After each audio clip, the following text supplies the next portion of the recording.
तंबू निवास में अरविंद सिंह मेवाड़ का पार्थिव देह रखा गया है और कल सुबह अंतिम दर्शन के बाद 11 बजे अंतिम यात्रा निकलेगी। पूर्व राज परिवार सदस्य अरविंद सिंह मेवाड़ का सुबह निधन हो गया था और कल सुबह 11 बजे अंतिम दर्शन के बाद अंतिम यात्रा निकलेगी। तो पूर्व राज परिवार सदस्य अरविंद सिंह मेवाड़ का सुबह निधन हो गया था। लंबे समय से बीमारी से वो ग्रसित थे और बीमारी की वजह से कल सुबह उनका निधन हो गया है। तो देखिए, पूर्व राज परिवार सदस्य अरविंद सिंह मेवाड़ के निधन से इस वक्त मेवाड़ अंचल क्षेत्र में शोक की लहर छाई हुई है। यूडीएच मंत्री झावर सिंह खर्रा रविवार को झुंझुनू दौरे पर रहे, जहां मंत्री झावर सिंह खर्रा ने रिको स्थित निजी कार्यक्रम में शिरकत की और यूडीएच मंत्री झावर सिंह खर्रा के झुंझुनू पहुंचने पर बीजेपी कार्यकर्ताओं ने गर्मजोशी से उनका स्वागत किया। यूडीएच मंत्री झावर सिंह खर्रा ने रिको एरिया में श्री श्याम मोटर्स का फीता काटकर शुभारंभ किया। कार्यक्रम के बाद मंत्री झावर सिंह खर्रा विराटनगर के लिए रवाना हुए।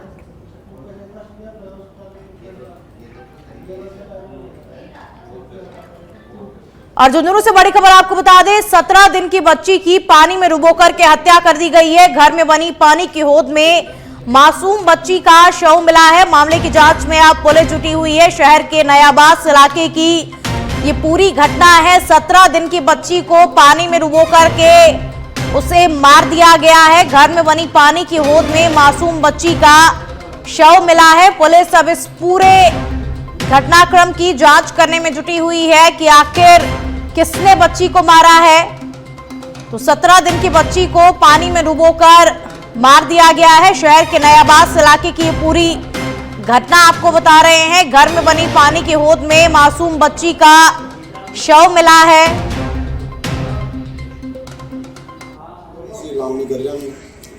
बाद में आधे घंटा बाद में फोन आया बाद में 12 लग रही बड़े भाई ने को उठाने को जना में सगड़ा करके भाग गया चारों में मोला गया छानबीन करी घर देखा बॉडी बूडी में देखा और कुछ लोगों को दिल्ली को बाद में पुलिस ने फोन करो। पुलिस आई और पुलिस वाला देखा छानबीन करी उन्होंने देखा और ओदी खोली खोल गया उन्होंने देखा ना एक काट के रहेगी होती नहीं गई गेट बंद होती वो और वह छोटी सी बच्ची है यह 20 दिन की है साहब।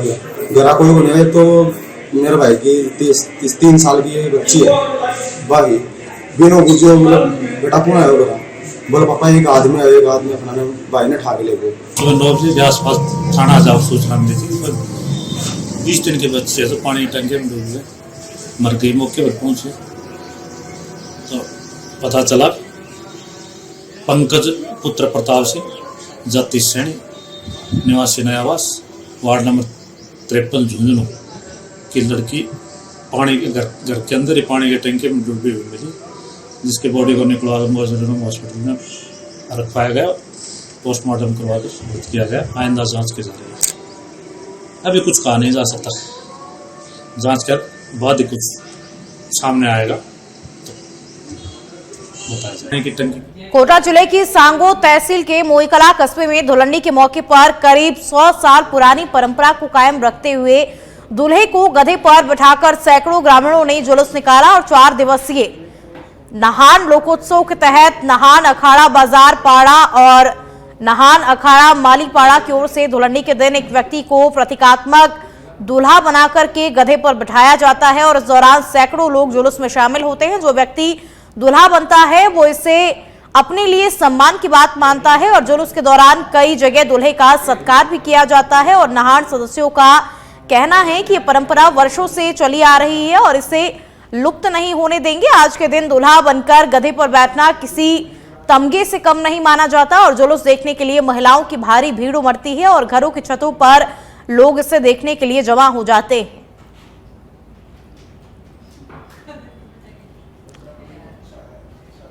भरतपुर के रुदावर क्षेत्र में हुई तेज बारिश और ओलावृष्टि से हुए नुकसान को लेकर के बयाना विधायक बेहद संवेदनशील नजर आ रही है। विधायक ने सच बेधड़क की खबर पर संज्ञान लिया है। 2 दिन पूर्व ग्राउंड रिपोर्ट के जरिए किसानों का दर्द दिखाया था, जिसमें किसान स्थानीय विधायक और मुख्यमंत्री से मुआवजे की मांग कर रहे थे। अब बयाना विधायक डॉक्टर ऋतु बनावत ने मुख्यमंत्री को पत्र लिखकर किसान हित में मुआवजे की मांग की है और विधायक ने खेतों में जाकर किसानों का दर्द जाना है।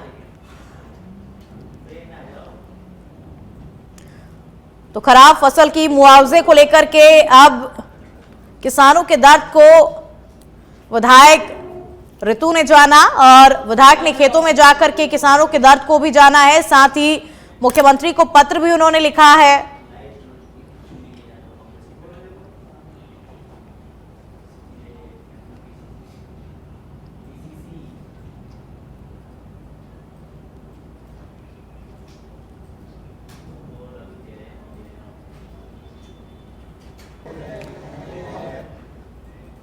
जमवा रामगढ़ से खबर हम आपको बता दें, दौसा मनोहरपुर नेशनल हाईवे आंदोलन से जुड़ी बड़ी खबर आपको बता दें। 4 लेन और डिवाइडर निर्माण को लेकर के महासभा हो रही है। रायसर बस स्टैंड पर ये महासभा शुरू हुई है। सैकड़ों की संख्या में रायसर लोग पहुंचे और महासभा में शामिल हो रहे हैं। नेशनल हाईवे पर प्रतिदिन दुर्घटनाओं में हो रही मौतों को लेकर के लोगों में आक्रोश है और दुर्घटनाओं को रोकने के लिए 4 लेन और डिवाइडर निर्माण की मांग देखिए यहां पर की जा रही है। तो इस महासभा की शुरुआत अब हो गई है। सैकड़ों की संख्या में लोग जो है इस महासभा में शामिल हो रहे हैं। 4 लेन और डिवाइडर निर्माण को लेकर के इस महासभा में मांग की जा रही है।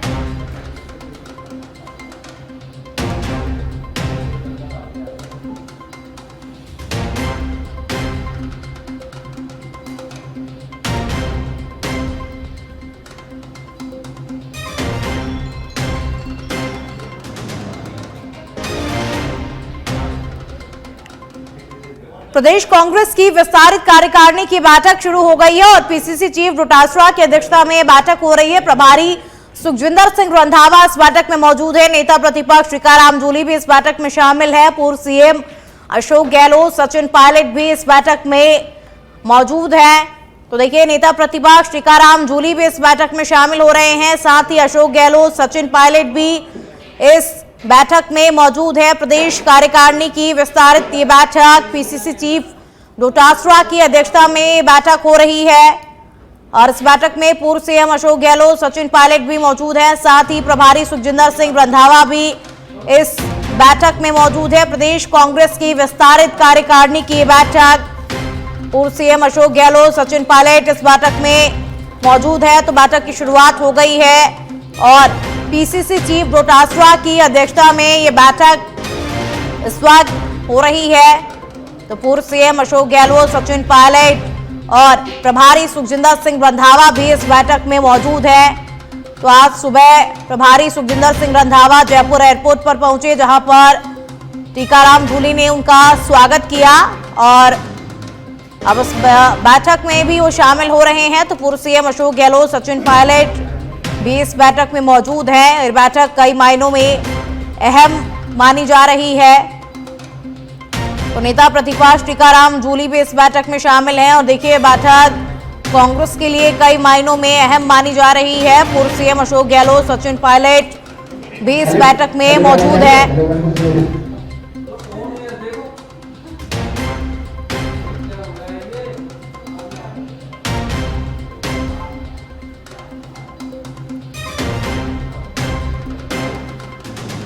और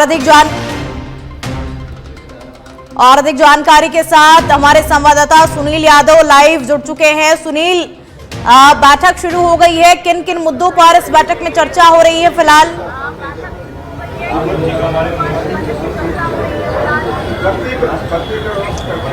बिल्कुल, देखिए राजधानी जयपुर में प्रदेश कांग्रेस की जो विस्तारित कार्य समिति की महत्वपूर्ण बैठक है वो आयोजित हो रही है और तकरीबन 1 घंटे के आसपास हो गया बैठक शुरू हुई। और इस बैठक में राजस्थान कांग्रेस के जो नेताओं की बात करें तो पीसीसी चीफ गोविंद सिंह डोटासरा की अध्यक्षता में ये बैठक हो रही है, जिसमें नेता प्रतिपक्ष टीकाराम जूली मौजूद है, कांग्रेस नेता सीपी जोशी मौजूद है, सचिन पायलट मौजूद है और साथ ही साथ प्रदेश कांग्रेस के प्रभारी सुखजिंदर सिंह रंधावा वो इस बैठक में मौजूद है। दोनों सह प्रभारी जो है वो भी इस बैठक में जो मौजूद हैं। और सबसे खास बात ये मानी जा रही है कि संगठन को मजबूती देने के लिए काफी अहम जो है ये बैठक मानी जा रही है। और इस बैठक में तमाम संगठनात्मक गतिविधियों को किस तरह से बेहतर बना जाए, किस तरह से मजबूत बनाया जाए, इन्हीं सब मुद्दों पर इसी रणनीति पर चर्चा हो रही है। और मुख्य रूप से इस बैठक में तमाम जो विधायक है उनको बुलाया गया था, पूर्व विधायक, सांसद, पूर्व सांसदों को, साथ ही साथ जो प्रदेश कांग्रेस के जो तमाम पदाधिकारी उनको यहाँ पर बुलाया गया था। हालांकि अगर विधायकों की बात करें तो संख्या जो है काफी कम यहाँ पर देखी गई है। कांग्रेस के वर्तमान में 66 विधायक हैं, लेकिन यहाँ पर महज 20 विधायकों के आसपास पहुंचे हैं। और पदाधिकारियों की बात करें तो भी तकरीबन 175 जो इनवाइटेड पदाधिकारी थे उनमें से 85 के आसपास यहाँ पर पहुंचे हैं। लेकिन जिस तरह से जो कांग्रेस नेताओं का रिएक्शन था बैठक शुरू होने से पहले मीडिया से बात करते हुए प्रभारी सुखजिंदर सिंह रंधावा ने भी एक जो सख्त लहजे में कहा है कि अब कांग्रेस जो नेतृत्व है, कांग्रेस संगठन है राजस्थान में, उसको मजबूती देने का वक्त आ गया है। और जो निष्क्रिय पदाधिकारी हैं उनकी छुट्टी की जाएगी, यानी उनको हटाया जाएगा। और जो काम करना चाहते हैं उनको जिम्मेदारी दी जाएगी। और साथ ही साथ किस तरह से वो लोग संगठन में रहकर बेहतर कांग्रेस के लिए काम कर सकते हैं उसकी यहाँ पर बात कही गई है। दूसरी तरफ गोविंद सिंह डोटासरा ने भी एक बड़ा बयान जो है वो बैठक में दिया है कि आज मैं जिस पद पर हूं, हो सकता है कल ना रहूं, कल कोई और था, आने वाले समय में कोई और आएगा। मकसद यही होना चाहिए कि राजस्थान कांग्रेस है वो मजबूत होनी चाहिए, संगठन मजबूत होना चाहिए। बहरहाल तमाम इन मुद्दों पर चर्चा चल रही है। साथ ही साथ जो 8 नए जिले बने हैं उन जिलों में भी कांग्रेस को किस तरह से जो वहां पर जिलाध्यक्ष के साथ साथ टीम को तैयार करना है उस पर भी यहाँ पर चर्चा की जाएगी। और एक और महत्वपूर्ण मुद्दा है जो वो बताया जा रहा है कि जो राजस्थान कांग्रेस का नया भवन बनने वाला है मानसरोवर में, उसको लेकर भी क्राउड फंडिंग या फिर जो बाकी फंडिंग के रास्ते हैं उन पर भी यहाँ पर चर्चा की जाएगी। अब चूंकि बैठक जब खत्म होगी तो उसके बाद में ये भी जानना काफी महत्वपूर्ण होगा कि इतने सारे विधायक जो इस बैठक में अनुपस्थित हैं वो क्यों नहीं है, क्या रीजन है। और साथ ही साथ बड़ी संख्या में पदाधिकारी भी यहाँ पर नहीं पहुंचे हैं, इसका भी कोई कारण होगा। लेकिन बैठक का जो मुख्य आधार है वो यही है, क्योंकि राजस्थान में सरकार बदलने के बाद यानी बीजेपी सरकार आने के बाद ये कांग्रेस की विपक्ष में रहते हुए सबसे बड़ी बैठक है। और इसी बैठक के साथ आने वाले 3.5 साल में किस तरह से जो राजस्थान कांग्रेस काम करेगी उस पर चर्चा होगी। खुशबू। बिल्कुल सुनील, कुल मिलाकर हम कह सकते हैं कि कांग्रेस अब संगठन को मजबूत करने पर ध्यान दे रही है और इस बैठक के भी यही मायने निकल करके सामने आ रहे हैं।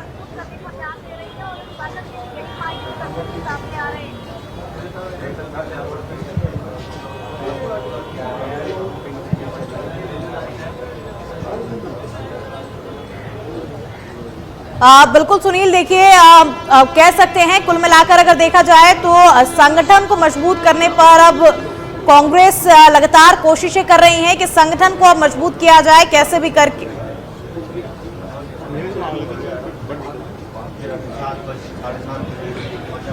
तो कुछ तकनीकी खामियों की वजह से सुनील से हमारा संपर्क टूट गया है, कोई बात नहीं, आगे बढ़ेंगे। देखिए अभी ये बैठक चल रही है फिलहाल।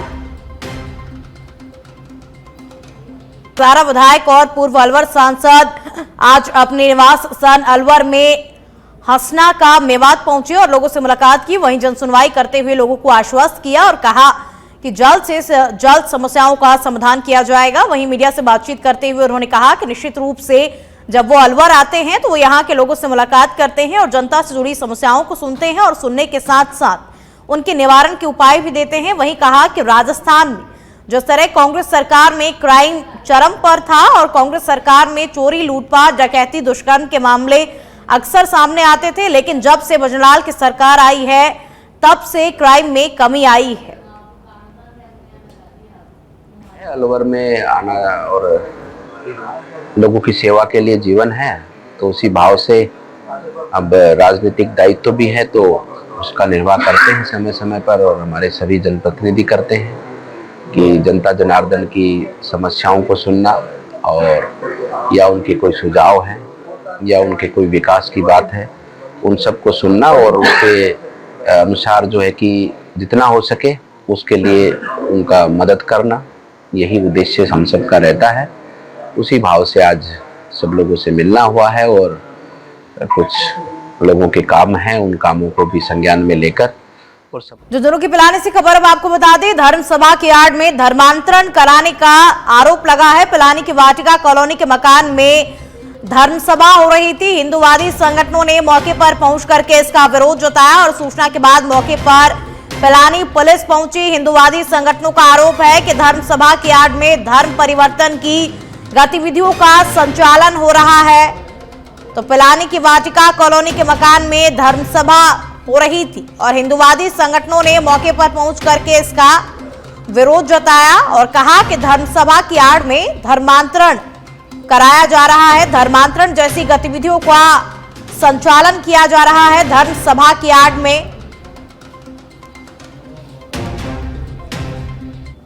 से पता चल रहा था कि यहाँ क्रिश्चियन लोग रहते हैं और वो जो हिंदू धर्म के लो तबके के लोग बाग हैं उनको प्रलोभन देके, किसी भी तरह का प्रलोभन, पैसों का, औरत का, घर का, मकान का, किसी भी तरह का प्रलोभन देके उनको धर्म परिवर्तन करवाने का काम करते हैं।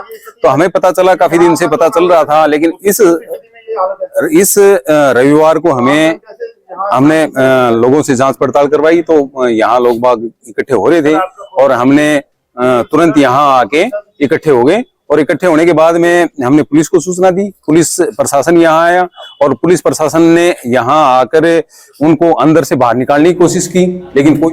जयपुर नगर निगम ग्रेटर की ओर से आयोजित शक्ति वंदन कार्यक्रम के दूसरे दिन भी बड़ी संख्या में महिलाओं ने हिस्सा लिया और इस दौरान विभिन्न सत्रों में महिला सशक्तिकरण, आत्मनिर्भरता और सुरक्षा जैसे विषयों पर चर्चा की गई। विशेषज्ञों और अतिथियों ने महिलाओं को उनके अधिकारों और सरकारी योजनाओं की जानकारी दी। इस आयोजन का उद्देश्य महिलाओं को सशक्त बनाना और समाज में उनकी महत्वपूर्ण भूमिका को रेखांकित करना है।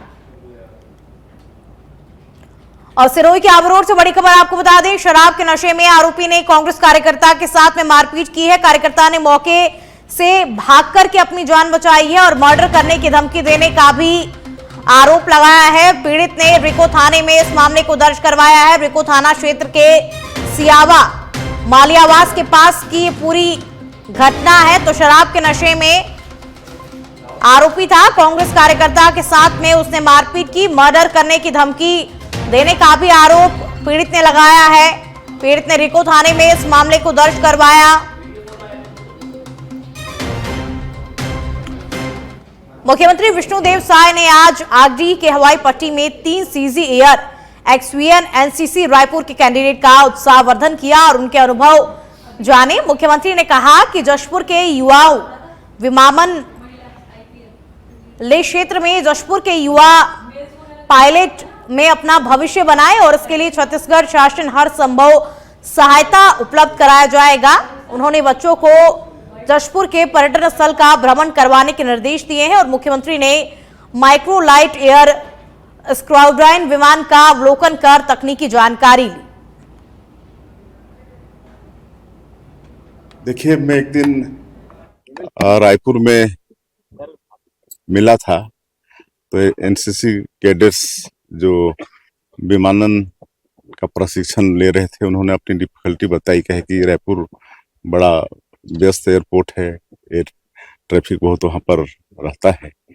तो फिर हम लोग प्रयास करके, चूंकि जशपुर का रनवे भी काफ़ी अच्छा है, जब मैं MOS था सेंट्रल गवर्नमेंट में तो कई बार यहाँ पर प्लेन उतारता था अपना स्टील का, तो पायलट बहुत तारीफ करते थे। तो हमारा ये मन हुआ कि क्यों ना जशपुर को ये प्रशिक्षण केंद्र बनाया जाए और आज बड़ा अच्छा लग रहा है जशपुर वासी होने के कारण भी कि हमारे जिले के एयर स्ट्रिप में प्रशिक्षण। जयपुर नगर निगम ग्रेटर की ओर से आयोजित शक्ति बंधन कार्यक्रम के दूसरे दिन महिलाओं को जागरूक करने पर जोर दिया गया। नगर निगम ग्रेटर की सांस्कृतिक अध्यक्ष दुर्गेश नंदिनी ने कहा कि समाज की तरक्की के लिए महिलाओं को शिक्षित और सशक्त बनाना बहुत ज्यादा जरूरी है। कार्यक्रम में बड़ी संख्या में महिलाओं ने भाग लिया और विभिन्न विषयों पर चर्चा की गई। दुर्गेश नंदिनी ने कहा कि महिलाओं को उनके अधिकारों, सुरक्षा और उपायों को समझाना बहुत ज्यादा जरूरी है। गुड़ागौरजी थाने के सामने लोगों ने धरना दिया हुआ है और प्रदर्शन कर रहे हैं। कैलाश टूडी को रिहा करने की मांग की है और धरने में सैकड़ों की संख्या में लोग पहुंचे और प्रशासन के खिलाफ नारेबाजी की। धरने पर बैठे लोगों ने आरोप लगाया कि भोड़की निवासी कैलाश टूडी को झूठे मामले में फंसाकर जेल भेजा गया है, जबकि असली आरोपियों की गिरफ्तारी अब तक नहीं हुई है। पुलिस ने आपसी लड़ाई को जमीनी विवाद का रूप देकर निर्दोष लोगों को फंसा दिया और धरनार्थियों ने कैलाश टूडी की गिरफ्तारी को गलत बताते हुए निष्पक्ष जांच की मांग की है और दोषी अधिकारियों के खिलाफ कार्रवाई की मांग करते हुए कहा कि जब तक प्रशासन निष्पक्ष जांच का भरोसा नहीं देता तब तक ये धरना जारी रहेगा।